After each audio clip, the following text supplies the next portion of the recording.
த்ரிஷாவோட முயற்சி அவருக்கு கை கொடுக்குமா பார்க்கலாம். ஆடிய காலும் பாடிய வாயும் சும்மா இருக்காதுன்னு சொல்லுவாங்க. அது உண்மைதான் போல. இந்த நடிகைகள்லாம் உயரத்துல கொடி கட்டி பறந்துட்டு வாய்ப்பு இல்லாம இருக்கும்போது தான் என்ன பண்றதுனே தெரியாம தவிப்பாங்க.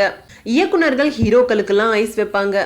அந்த வகையில தான் நயன்தாரா ஒரு சரியான ரூட்டை பிடிச்சு இளம் ஹீரோக்களுக்கு ஜோடியாகவும் லீட் ரோல்களையும் நடிச்சிட்டு வராங்க. அனுஷ்காவுக்கு தெலுங்குல சரித்திர படங்கள் இருக்கு. இதுல த்ரிஷாவுக்கு மட்டும்தான் சரியான ரூட் கிடைக்கல. அவர் லீட் ரோல்ல நடிச்ச நாயகி படமும் தெலுங்குல சரியா போகல. தமிழ்ல கபாலிக்கு பிறகுதான் அந்த படம் ரிலீஸ் ஆகணும் தகவல்கள் வெளியாயிருக்கு. இந்த நிலையில மகேஷ் பாபு 6 வருஷங்களுக்கு முன்னாடி போட்ட ட்விட்டை எடுத்து இப்போ ட்வீட் செஞ்சிருக்காங்க த்ரிஷா. அதுல மகேஷ் பாபு என்னுடைய ஹீரோயின்கள்லயே எனக்கு ஃபேவரட் ஆனது த்ரிஷாவும் அனுஷ்காவும் தான் அப்படின்னு குறிப்பிட்டிருந்தாரு. ஆனா அதை இப்போ ட்வீட் செய்ய வேண்டிய அவசியம் என்ன அப்படின்னு கண் சிமிட்டுறாங்க ட்விட்டர் வாசிகள்.